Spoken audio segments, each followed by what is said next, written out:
जब भी जहाँ भी रहो अपने समाज को, अपने समाज में व्याप्त बुराइयों को दूर करने का प्रयास करो, शिक्षा से जोड़ो और एक दिशा दो ताकि उनकी दशा बदले। राजभरों के अंदर जो कुरीतियाँ थीं, जो बुराइयाँ थीं, उनको दूर करने का प्रयास करते थे। उनमें जो भेदभाव था, जो उनमें तालमेल नहीं था, उनमें तालमेल बैठाने का प्रयास करते थे। उनको रोजगार के लिए रास्ते बताए जाते थे और संगठित करने का काम किया जाता था।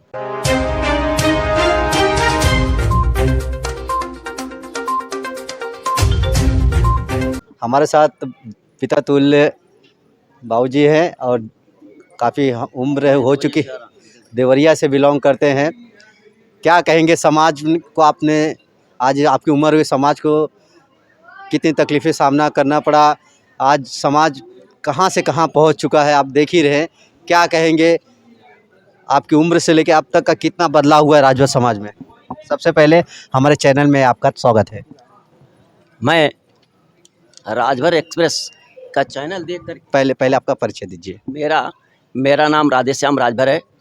मैं उत्तर प्रदेश परिवहन में बलिया ज़िले में हेड क्लर्क के पद पर रहा।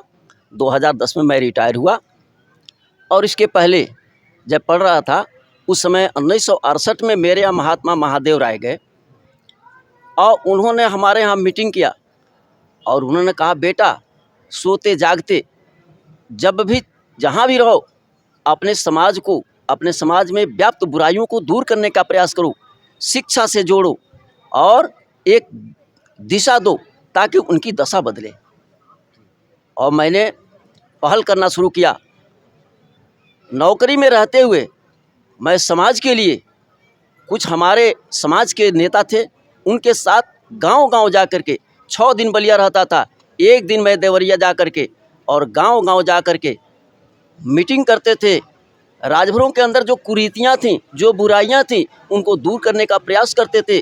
उनमें जो भेदभाव था, जो उनमें तालमेल नहीं था, उनमें तालमेल बैठाने का प्रयास करते थे। उनको रोजगार के लिए रास्ते बताए जाते थे और संगठित करने का काम किया जाता था। इस तरह से मेरा संघर्षमय जीवन रहा।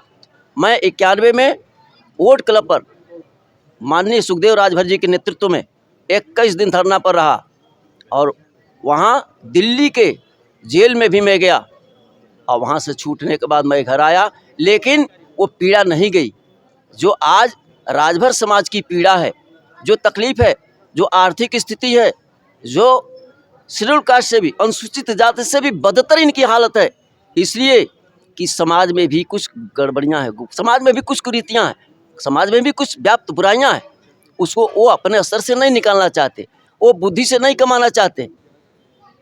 वो मोटाई करेंगे, ईंट भट्टे पर जाकर ईंटा पाथेंगे, ईंटा वो करेंगे, ला देंगे, लेकिन वो बुद्धि से काम नहीं करेंगे। जाकर के सब्जी नहीं बेचेंगे, मूंगफली नहीं बेचेंगे, कुछ इस तरह का काम नहीं करेंगे। वो मजदूरी करेंगे खेतों में जा कर के।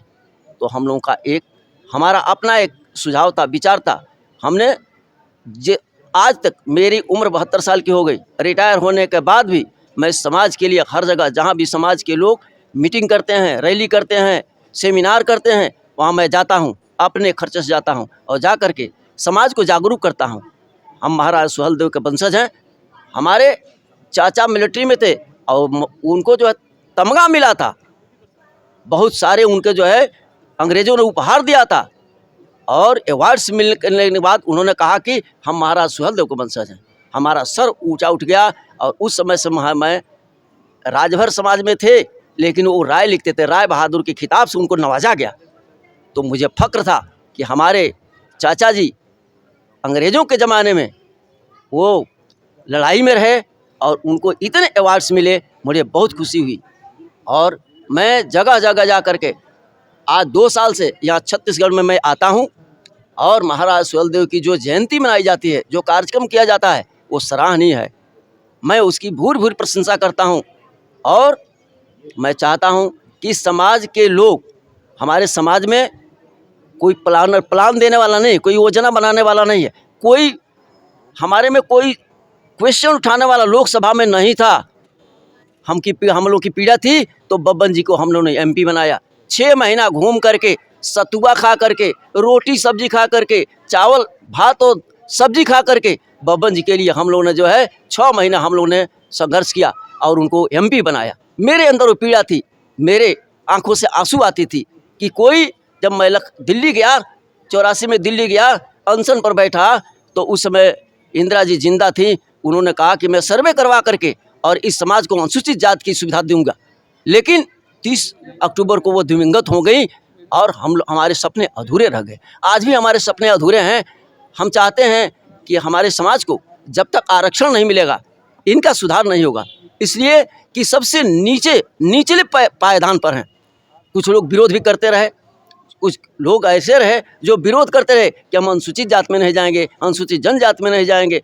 हमको विमुक्त जाति में डाल दिया गया और वहाँ से निकाल करके अब पिछड़ी जाति में डाल दिया गया है। पिछड़ी जाति का लाभ हमको नहीं मिल पा रहा है, लेकिन हम अपनी पद्धति को, अपनी दिनचर्या को नहीं बदल रहे कि हमारी दीन दशा कैसे सुधरेगी। तो हम लोग दशा को सुधारने का कार्य करते हैं, एक प्रेरक बन करके उनको प्रेरणा देते हैं। और अपने परिवार में हमारे पिता हलवाहे थे, लेकिन हमको BA तक पढ़ाए। उस ज़माने में 71 में मैं BA किया और नौकरी जब लग गई तो उसके बाद अपने बच्चों को पढ़ाया। हमारी बहुएं 3 बहुएं हैं, तीनों पोस्ट ग्रेजुएट और लड़के हमारे ग्रेजुएट, हमारी लड़की ग्रेजुएट। हमारे परिवार में 9 आदमी MA और BA हैं। मैं फ़ख्र से कहता हूँ हमारे लड़के आज इंजीनियर हैं, 1,25,000 पाते हैं, हमारे लड़के इंजीनियर हैं। तो मैं फ़ख्र से कहता हूँ कि शिक्षा ही आमूल चूल परिवर्तन कर सकता है। तो मैं आप लोगों को भी राजभर एक्सप्रेस को भूर प्रशंसा करता हूँ और तहे दिल से, हृदय से आप लोगों को मैं धन्यवाद देता हूँ, आशीर्वाद देता हूँ कि आप लोग फले फूले आगे बढ़े और राजभर एक्सप्रेस का नाम हो पूरे हिंदुस्तान में। कहीं भी अगर कार्यक्रम हो तो आप लोग जो है वहाँ निश्चित रूप से जाएं और हमारी मंगल कामना रहेगी।